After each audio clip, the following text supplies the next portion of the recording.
Hello everyone, a very warm welcome to Study IAS. I hope you all are doing great. Welcome to our Clearer Prelims 2022 series. हमारा target है 5th of June 2022. आज हम international relation से related जो important topics हैं उनको cover करने वाले हैं. तो चलिए स्टार्ट करते हैं. सबसे पहला जो हमारा टॉपिक है दैट इज जेरूसलम क्राइसिस. इस साल या इससे पहले वाले साल हमने देखा कि इजराइल और पैलेस्टाइन के बीच में जो इशू था वो और भी ज़्यादा हीटेड अप होता हुआ हमें नज़र आया. बहुत ज़्यादा सिचुएशन बिगड़ गई. तो इसलिए हमारे लिए इम्पॉर्टेंट है जानना कि जेरूसलम के अंदर क्या हुआ था. देखो, जेरूसलम एक बहुत इम्पॉर्टेंट जगह है. आप यहाँ पर अपने स्क्रीन पर देख सकते हैं. ये है पूरा जो मैप है. ठीक है, यहाँ पर आप देख सकते हैं इजराइल, ये पैलेस्टाइन एंड यहाँ पे डिपिक्ट किया गया है, पर ये पैलेस्टाइन का पूरा एरिया नहीं है, वेल डिफाइंड नहीं है. वेस्ट बैंक के अंदर भी बहुत सारे ऐसे एरियाज हैं जो कि इजराइल के अंडर आते हैं एंड बहुत सारे एरियाज हैं जहाँ पे पैलेस्टीनियन लोग रहते हैं. एंड गाजा स्ट्रिप की अगर हम बात करें तो वहाँ पर थोड़ी सिचुएशन डिफरेंट है. वहाँ पर आपको एक इस्लामिक मिलिटेंट ग्रुप देखने को मिलेगा दैट इज़ हमास. ठीक है, तो वहाँ पर उनका दबदबा रहता है. तो यहाँ पर जो सिचुएशन है वो ऐसा कुछ है. यहाँ पर है गोलन हाइट्स. ऑल्सो देखो, एग्जाम पॉइंट ऑफ व्यू से आपके लिए इंपॉर्टेंट है कि कौन कौन सी कंट्रीज जो हैं वो यहाँ पर सराउंड करती हैं. ठीक है, जिनसे जो बॉर्डर है वो शेयर होता है, जैसे लेबनान हो गया, सीरिया हो गया, जॉर्डन, फिर उसके बाद इजिप्ट. ठीक है, यहाँ पे आप मेडिटेरेनियन सी को देख सकते हैं. ठीक है, तो ये सब के बारे में आपको पता होना चाहिए. यहाँ पर है डेड सी. तो ये है मैपिंग का पार्ट जो कि बहुत ज़्यादा इंपॉर्टेंट है. अब देखो जेरूसलम में हुआ क्या. अगर हम जेरूसलम की बात करें, आप देखो ये जैसे जेरूसलम है, तो जेरूसलम में भी आपको एक डिवीजन दिखाई देगा. जो यहाँ का जो वेस्टर्न एरिया है वो कहीं ना कहीं इजराइल के अंदर है. ठीक है, वहाँ पे इजराइल के जो लोग हैं वो रहते हैं, ज्यूज रहते हैं यहाँ पर ज़्यादातर. एंड अगर हम यहाँ की बात करें, हम ईस्टर्न एरिया की बात करें, तो यहाँ पर आपको कहीं ना कहीं पैलेस्टीनियन पॉपुलेशन देखने को मिल जाएगी. अब देखो, ये जो एरिया है जेरूसलम है, यहाँ पर आप देख सकते हैं वेस्ट बैंक के अंदर, ये एरिया बहुत ज़्यादा इंपॉर्टेंट है, बहुत ज़्यादा सिग्निफिकेंस रखता है. ये जो एरिया है ये 3 धर्मों के लिए बहुत ज़्यादा ज़रूरी है. पहला है क्रिश्चियनिटी, फिर है इस्लाम या फिर मुस्लिम्स के लिए बहुत ज़्यादा ये इंपॉर्टेंट है. उसके बाद ज्यूस. ठीक है, तो तीनों के लिए ये इंपॉर्टेंस रखता है.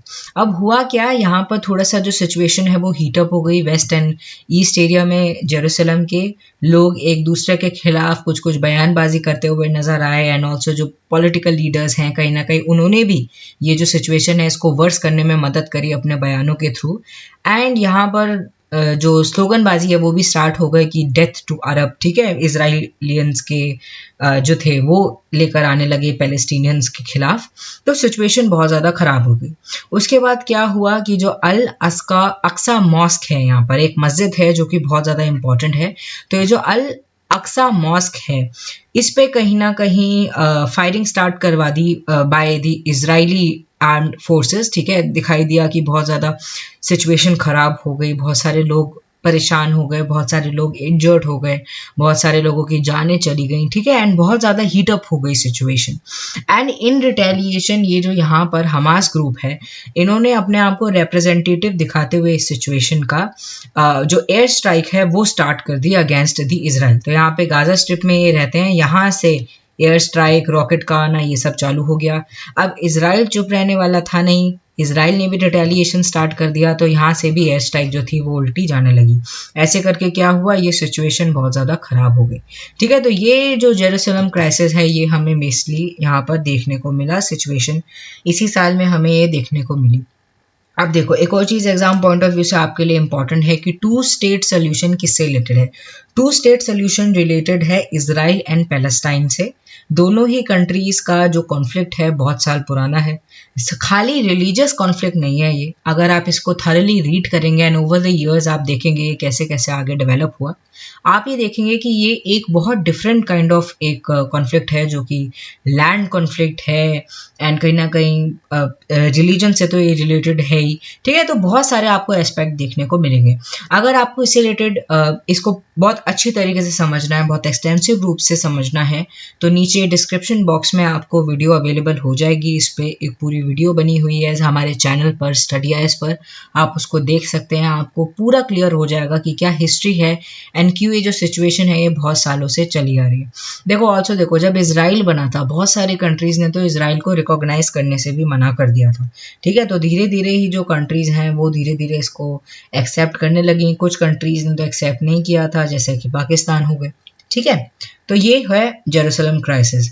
अब देखो इसी से रिलेटेड एक और करंट अफेयर है, रिलेटेड नहीं है बट इसलिए हम पढ़ रहे हैं क्योंकि जो इजरायली प्राइम मिनिस्टर थे उन्होंने अपनी फर्स्ट ऑफिशियल विजिट रखा टू यूएई, ठीक है। तो कहीं ना कहीं ये चीज़ बहुत ज़्यादा न्यूज़ में थी कि इजराइल यूएई पीस डील, जिसको हम अब्राहम अकॉर्ड कहते हैं। तो प्रीलिम पॉइंट ऑफ व्यू से आपको पता होना चाहिए कि अब्राहम अकॉर्ड है क्या, ठीक है। अब देखो इसराइल जब बना था, जैसे कि हमने बात करी, बहुत सारी कंट्रीज ने इसको रिकॉग्नाइज नहीं किया था, बट कुछ कुछ अरब कंट्रीज भी थी जो कि धीरे धीरे सामने आई और उन्होंने कहीं ना कहीं इसराइल को एज अ कंट्री रिकॉग्नाइज किया।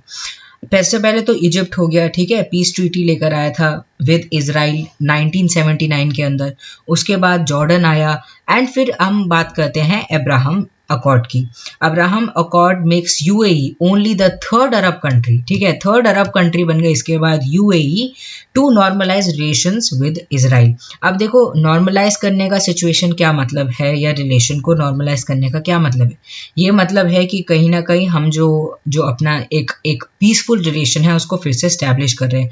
किसके थ्रू? कहीं ना कहीं साइंटिफिक कॉर्पोरेशन लेकर आएंगे, हम टूरिज्म पर ध्यान देंगे, हम बिजनेस रिलेशंस पे ऊपर ध्यान देंगे, हम लोगों के ऊपर ध्यान देंगे, ठीक है, डिप्लोमेटिक टाइज फॉर्म करेंगे, एम्बेसडोरियल लेवल पर हम सिचुएशन को बेटर करेंगे, ठीक है, कॉर्पोरेशन लेकर आएंगे, सिक्योरिटी का ध्यान रखेंगे, एक दूसरे की सोवरेनिटी को, टेरी को हम रिकॉग्नाइज कर रहे हैं, ठीक है। तो ये पूरा था अबाउट अब्राहम अकॉर्ड, ये भी न्यूज़ में था इसलिए आपको इसके बारे में पता होना चाहिए। देखो एक और चीज़ है इंडिया और यूएई का, आपको ये चीज़ पता होना चाहिए कि अभी क्या है, फॉर्मल नेगोशिएशन स्टार्ट कर रही है, हो रहा है for mutually benefiting each other, and हम लोग सीपा एक दूसरे के साथ लेकर आने वाले हैं, ठीक है। हम उसके लिए अभी जो नेगोशिएशंस हैं वो चल रहे हैं। Cepa is what? Comprehensive economic partnership agreement, ठीक है। इसको हम आगे करंट अफेयर्स में जब हम एक्सटेंसिव रूप से और चीज़ें देखेंगे तो हम उसमें भी उसको कवर करेंगे। चलिए अब हम बढ़ते हैं आगे अपने अगले टॉपिक पे, दैट इज ऑपरेशन पैंजिया 16। देखो ऑपरेशन पैंजिया एक इंटरनेशनल एफर्ट है जिससे हम टारगेट कर सकें online sale of counterfeit and illicit health products. देखो हेल्थ प्रोडक्ट्स एक ऐसी चीज़ है जिसको ऐसा बोला जाता है कि आप अपनी दिमाग से ना लें, ठीक है, क्योंकि ये जो हेल्थ प्रोडक्ट्स होते हैं ये बहुत स्पेशलाइजेशन के बाद फॉर्म होते हैं। कोई भी मेडिसिन ही अगर हो गई, आप इंडिया में ये चीज़ देख सकते हो कि लोग, हर कोई इंसान अपने आप को डॉक्टर समझता है कि अगर आपको ये दिक्कत हो गई है कोई बात नहीं, ये दवाई ले लो, ठीक है, अगर आपको बुखार लग रहा है कोई बात नहीं, पैरासीटामोल ले लो, ठीक है। तो ये चीज़ ठीक है, बट एक हद से ज़्यादा आप अपने आप को स्पेशलाइज्ड नहीं मान सकते किसी चीज़ में। इसलिए क्या है कि हेल्थ प्रोडक्ट्स को बहुत ध्यान से इस्तेमाल करना चाहिए। तो यहाँ पर क्या है कि कहीं ना कहीं online sale of counterfeit and illicit health products के ऊपर ध्यान दिया जा रहा है एंड एम किया जा रहा है कि हम रेस कर सकें पब्लिक अवेयरनेस को of the potential dangers of buying medicine online, ठीक है, कि ऑनलाइन जो मेडिसिन हैं वो भी हो सकता है कि आपको डुप्लीकेट मिल रही हैं या ख़राब मिल रही हैं, ठीक है। तो वो चीज़ों का ख्याल रखने के लिए जो ऑपरेशन पैंजिया है ये आया है। अब देखो it is coordinated by Interpol. तो हमारे लिए इम्पॉर्टेंट हो जाता है कि इंटरपोल है क्या, ठीक है। इंटरपोल बहुत इंपॉर्टेंट एक ऑर्गेनाइजेशन है हमारे लिए, इसके बारे में हमें काफ़ी चीज़ें पता होनी चाहिए। सबसे पहले तो आप ये देखो कि जो इंटरपोल है इसका फुल फॉर्म है, इसका फुल फॉर्म क्या है? इसका फुल फॉर्म है international criminal police organization. International criminal police organization, नाम में ही पुलिस आता है, ठीक है, बट आपको एक चीज़ पता होनी चाहिए कि इसका लिटरल काम जो है वो पुलिस वाला नहीं है। पुलिस क्या करता है? पुलिस एक तरीके से अरेस्ट कर सकता है क्रिमिनल्स को, पर इंटरपोल के पास ये पावर नहीं, ठीक है। इंटरपोल की पावर्स थोड़ी डिफरेंट है, वर्किंग थोड़ी डिफरेंट है। इंटरपोल जो है it was founded in 1923 Lyon France के अंदर आपको इसका जो हेडक्वार्टर है वो देखने को मिलेगा। 194 मेंबर्स इसमें हैं एंड इंटर गवर्नमेंटल ऑर्गेनाइजेशन है। एंड देखो ये बहुत इंपॉर्टेंट है, इसलिए स्टार लगा हुआ है। यूनाइटेड नेशंस के अंदर ये वर्क नहीं करती है। अगर कोई इंपॉर्टेंट ऑर्गेनाइजेशन है, हाँ ज़्यादातर ये होता है कि वो यूनाइटेड नेशंस के अंदर वर्क करती हो, बट ये नहीं करती। ऑल्सो देखो आपसे यूपीएससी कुछ भी पूछ सकता है, हो सकता है यूपीएससी इंटरपोल के बारे में आपसे पूछ रहा है एंड ये लिख दे कि it is a specialized agency of European Union, तो आपको पता है कि ऐसा कुछ नहीं है, ठीक है। तो ये चीज़ आपको याद रखनी है। अब देखो ये क्या है, बेसिकली क्या काम करता है, it's more of a information sharing network. यहाँ पे आप कहीं ना कहीं प्रोवाइड कर रहे हो नेशनल पुलिस फोर्सेस को ऑल ओवर द वर्ल्ड, ठीक है, कि वो एक साथ काम करें। अगर कोई इंटरनेशनल क्राइम हो रहा है, जैसे ह्यूमन ट्रैफिकिंग हो रही है या टेररिज्म या मनी लॉन्ड्रिंग या फिर जो इलीगल डीलिंग होती है, ये सब चीज़ें हो रही हैं, तो इनके खिलाफ हम लोग मिलकर काम कर सकें एंड इन्फॉर्मेशन को शेयर कर सकें कि अगर कोई इंसान खतरा है एक कंट्री के लिए तो दूसरी कंट्री को भी पता हो कि यह हमारे लिए भी खतरा हो सकता है। ये काम है इंटरपोल का। ऑल्सो इंटरपोल क्या करता है, एक सेंट्रलाइज क्रिमिनल डेटाबेस को फॉर्म करता है। अब देखो ये डेटाबेस फॉर्म कर रहे हैं तो इसमें क्या क्या चीज़ें होंगी, इसके अंदर फिंगरप्रिंट्स होंगे, डीएनए सैंपल्स होंगे एंड कहीं ना कहीं डॉक्यूमेंट्स होंगे। तो इन सब चीज़ों से क्या होगा कि हम बाद में आइडेंटिफाई कर पाएंगे कि हाँ ये इंसान है और इसने ये चीज़ें करी हैं और ये चीज़ें गलत हैं, इनको इसलिए क्या किया जाएगा, पनिश किया जाएगा, ठीक है। तो ये काम है इंटरपोल का। अब देखो इंटरपोल के नोटिसेस बहुत ज़्यादा इंपॉर्टेंट है, हमसे पूछे जा सकते हैं। अभी तक तो क्वेश्चन नहीं आया है, पर हो सकता है कि आगे हमारे पास ये जो क्वेश्चन है ये इससे रिलेटेड देखने को मिल जाए। सबसे पहला है रेड नोटिस। रेड नोटिस ये है कि हम सीक कर सकें लोकेशन को ऑफ अ पर्सन या अरेस्ट कर सके वांटेड पर्सन को विद अ व्यू कि ये पर्सन कुछ ना कुछ गलत काम कर रहा है, ठीक है। तो एक वांटेड पर्सन को देखने के लिए जो रेड नोटिस है वो निकाला जाता है। उसके बाद आ जाता है ब्लू नोटिस, एडिशनल इंफॉर्मेशन लेने के लिए, ठीक है, अबाउट अ पर्सन, उसकी आइडेंटिटी, उसकी लोकेशन या वो क्या एक्टिविटी कर रहा है, ये सब चीज़ें क्या आता है, एडिशनल इंफॉर्मेशन में ये सब चीज़ें आती हैं। उसके बाद आप देख सकते हैं येलो नोटिस। येलो नोटिस क्या करता है कि हम सीख कर सकें हेल्प को to locate a missing person, ठीक है। कोई इंसान अगर नहीं मिल पा रहा है एंड बहुत ज़्यादा ज़रूरी है उसको ढूंढना, तो येलो नोटिस जो है वो निकाला जाता है बाय इंटरपोल। उसके बाद है ब्लैक नोटिस। ब्लैक नोटिस के अंदर है कि हम इंफॉर्मेशन ले सकें किसी अनआइडेंटिफाइड बॉडी का, कि ये कहाँ से है, कहाँ से बिलोंग करता है, ये सब चीज़ें। फिर आता है ग्रीन नोटिस कि आप कहीं ना कहीं वार्निंग दे रहे हो, ठीक है, एंड आप वार्निंग दे रहे हो and intelligence about person who have committed criminal offence, ठीक है, और वो क्या कर सकता है, फिर से वो उस क्रिमिनल ऑफेंस को रिपीट कर सकता है, इसलिए आप वार्निंग दे रहे हो, ठीक है, to all the member countries कि ये ऐसे ऐसे इंसान है, ये काम किया है इसने और ये वापस से ऐसा कर सकता है, तो आपको इसके बारे में पता होना चाहिए। उसके बाद आता है ऑरेंज नोटिस कि कहीं ना कहीं आप वार्न कर रहे हो about a event, about a person और अ ऑब्जेक्ट कि ये एक एमिनेंट थ्रेट फॉर्म कर सकता है आगे। फिर आता है पर्पल नोटिस, मोडस ऑपरेंडी, ठीक है, कि कहीं ना कहीं आप ऑब्जेक्ट, डिवाइसेस, कंसीलमेंट, ठीक है, इससे रिलेटेड आप जो इन्फॉर्मेशन है उसको गेन कर रहे हो। और उसके बाद आता है Interpol UN security council special notice. अब ये जो नोटिस है ये इशू किया जाता है for group and individual who are the target of UN Security Council Sanctions Committee, ठीक है। तो कहीं ना कहीं ये भी वही है कि UN Security Council Sanctions Committee ने इस इंसान को आइडेंटिफाई किया है एंड इसलिए हम इसको क्या कर रहे हैं, इसको ढूंढ रहे हैं, इसको ट्रेस करने की कोशिश कर रहे हैं, ये हमारा टारगेट है। तो ये सब क्या है, ये सब इंटरपोल के नोटिसेज हैं जो कि एग्जाम पॉइंट ऑफ व्यू से आपके लिए बहुत ज़्यादा ज़रूरी है। चलिए अब हमारा है third topic, that is IFCIOR, ठीक है, इंडियन ओशन जो रीजन है उससे ये रिलेटेड है। इंफॉर्मेशन फ्यूजन सेंटर जो है वो लेकर आया गया था फॉर इंडियन ओशन रीजन। देखो अगर हम इंडिया की बात करें तो कहाँ पर आपको इसका जो लोकेशन है वो देखने को मिल जाएगा, वो है गुरुग्राम के अंदर। एंड ये जो है 2018 में फॉर्म हुआ था जिससे हम कोऑर्डिनेट कर सकें with the regional countries on maritime issues, ठीक है। इंडियन ओशन जो है उससे रिलेटेड जो चीज़ें हैं, जो बातें हैं, जो इश्यूज हैं, ठीक है, उनको हम एक साथ कोऑर्डिनेटेड वे में देख सकें, इसलिए ये आया था। प्रेजेंटली इसमें 21 पार्टनर कंट्रीज़ हैं, 22 मल्टीनेशनल एजेंसीज़ हैं अक्रॉस द ग्लोब जो कि इसके ऊपर वर्क कर रही है, इंडियन ओशन रीजन के ऊपर वर्क कर रही है। ऑल्सो देखो इंडियन ओशन रीजन जो है बहुत इंपॉर्टेंट है स्ट्रेटेजिकली, इसलिए कहीं ना कहीं ये जो फ्यूजन सेंटर है ये फॉर्म किया गया था। चलिए अगला जो हमारा टॉपिक है that is about Bhutan adopts India's UPI for QR code. ठीक है, तो सबसे पहले तो ये इंपॉर्टेंट है कि भूटान ने इसको अडॉप्ट किया है। ठीक है, तो ये है क्या? तो अगर हम यूपीआई की बात करें तो यूपीआई आप लोगों को पता है यूनिफाइड पेमेंट इंटरफेस, हम इंस्टेंट रियल टाइम बेसिस पर पेमेंट कर सकते हैं। ठीक है, यूपीआई के थ्रू हम कर सकते हैं। Also across multiple bank accounts और without revealing the detail of one's bank account हम इस चीज़ को कर सकते हैं। ठीक है, टू दी अदर पार्टी। तो ये है यूपीआई। एंड अब देखो एक और चीज़ है, जो भूटान है उसने भीम को भी, they have basically become the second country after Singapore. सबसे पहले किसने किया? सबसे पहले सिंगापुर ने रिकॉग्नाइज किया भीम को, एंड अब भूटान ने भीम यूपीआई को एक्सेप्ट कर लिया है एट मर्चेंट लोकेशंस। ठीक है, अब जो भूटान है वो कहीं ना कहीं इसका इस्तेमाल करेगा। ठीक है, क्योंकि इसको यूज़ कर रहे हैं तो ऑब्वियसली इसका इस्तेमाल करेंगे, एंड इसके थ्रू जो उनका जो डिजिटल पेमेंट सिस्टम है वो वर्क कर सकता है। अब देखो जो भीम है, भीम क्या है? Bhim India's digital payment application है जो कि यूपीआई के थ्रू वर्क करती है। ये भी क्या करती है? डिफरेंट जो मल्टीपल बैंक अकाउंट्स हैं उनको एक सिंगल मोबाइल एप्लीकेशन में आप उसके थ्रू वर्क कर सकते हैं। एनपीसीआई ने इसको फॉर्म किया है, रियल टाइम बेसिस पर आप जो फंड्स हैं उनको ट्रांसफ़र कर सकते हैं इधर से उधर। ओके, एंड 2016 में जो भीम एप्लीकेशन है ये हमारे सामने आई थी।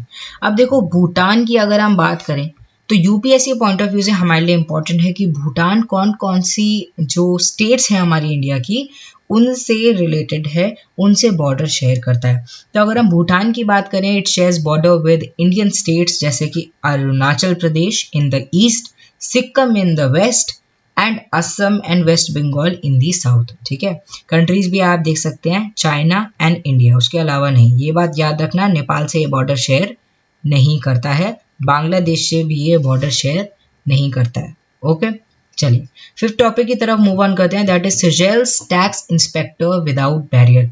देखो जब ये चीज़ हमने पढ़ी, मैंने पढ़ी सबसे पहले टैक्स इंस्पेक्टर विदाउट बैरियर, तो एक करंट अफेयर पुराना याद आया कि डॉक्टर्स विदाउट बैरियर एक एनजीओ आई थी। ठीक है, जिसमें क्या करते थे, डॉक्टर्स एक कंट्री से दूसरी कंट्री में जाते थे, स्पेसिफिकली उन कंट्रीज में जहाँ पर कन्फ्लिक्ट एरियाज हैं या कोई टेंशन रह चुकी है या कोई लड़ाई झगड़े हो चुके हैं, वॉर लाइक सिचुएशन फॉर्म हो चुकी है। ठीक है, तो यहाँ पर क्या है, सेजेल्स ने जो टैक्स इंस्पेक्टर विदाउट बैरियर्स हैं, ठीक है, उनका जो प्रोग्राम है वो यहाँ पर लॉन्च हुआ था इन पार्टनरशिप विद इंडिया।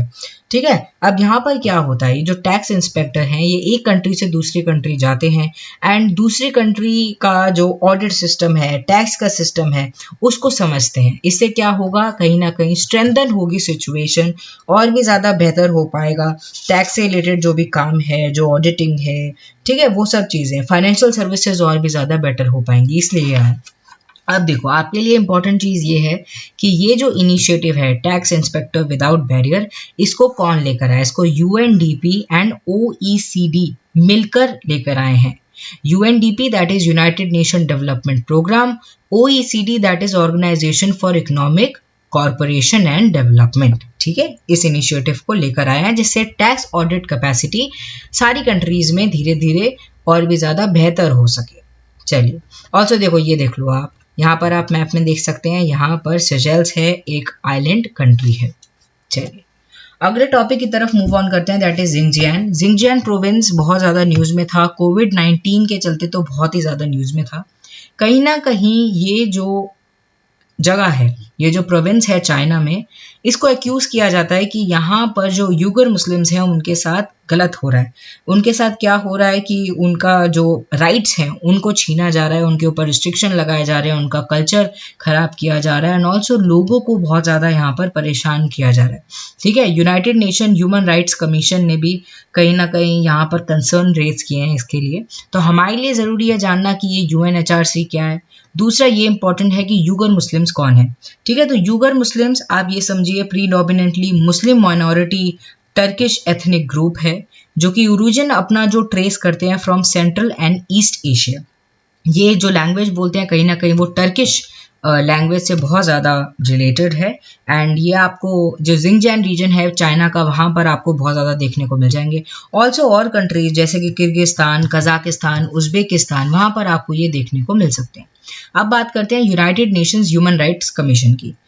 देखो ये जो इम्पोर्टेंट कमीशन है ये इंटर गवर्नमेंटल बॉडी है under United Nations and work करती है जिससे स्ट्रेंथन कर सके ह्यूमन राइट्स को, उनका प्रमोशन देख सके, उनका प्रोटेक्शन देख सके around the world. And also ये जो काउंसिल है it was created by United nation general assembly 2006 के अंदर and it replace the United nation commission on human rights. इसका हेडक्वार्टर है जेनेवा स्विट्जरलैंड के अंदर। अभी इसमें 47 मेंबर स्टेट्स हैं जो कि इसके अंदर वर्क कर रहे हैं। अब देखो ये सब जो अगर हम बात करें एरियाज, यहाँ से ये जो काउंसिल में जो मेंबरशिप है आपको देखने को मिल जाएगी। अफ्रीकन कंट्रीज कहीं ना कहीं 13 है, एशिया पैसिफिक स्टेट्स 13 है, Latin America and Caribbean states क्योंकि बहुत ज़्यादा एरिया नहीं है 8 सीटें हैं इसके अंदर, western European and other states 7 seats हैं एंड ईस्टर्न यूरोपियन स्टेट्स की 6 सीट्स यहाँ पर आपको देखने को मिल जाएंगी। ठीक है। And UNGA takes into account the candidates state contribution to the promotion and protection of human right as well as voluntary pledges and commitment यहाँ पर जो होते हैं वो हमें देखने को मिलते हैं। अब ये जो मेंबर हैं of the council they serve for the period of 3 years। ठीक है, ये चीज़ इंपॉर्टेंट है 3 साल के लिए। And they are not eligible for immediate reelection after serving 2 consecutive term. 2 consecutive term अगर उन्होंने ले लिया उसके बाद वो इमीडिएट इलेक्शन में फिर से इलेक्ट नहीं हो सकते। एंड देखो ये लोग क्या करते हैं, ये कहीं ना कहीं जो नॉन बाइंडिंग रेजोल्यूशंस हैं उनको लेकर आते हैं on the recommendation by majority votes. ठीक है, तो ये यूएनएचआरसी के बारे में है जो कि आपको पता होना चाहिए। अब चाइना से रिलेटेड कुछ छोटे छोटे करंट अफेयर्स हैं जो कि हमें पता होना चाहिए।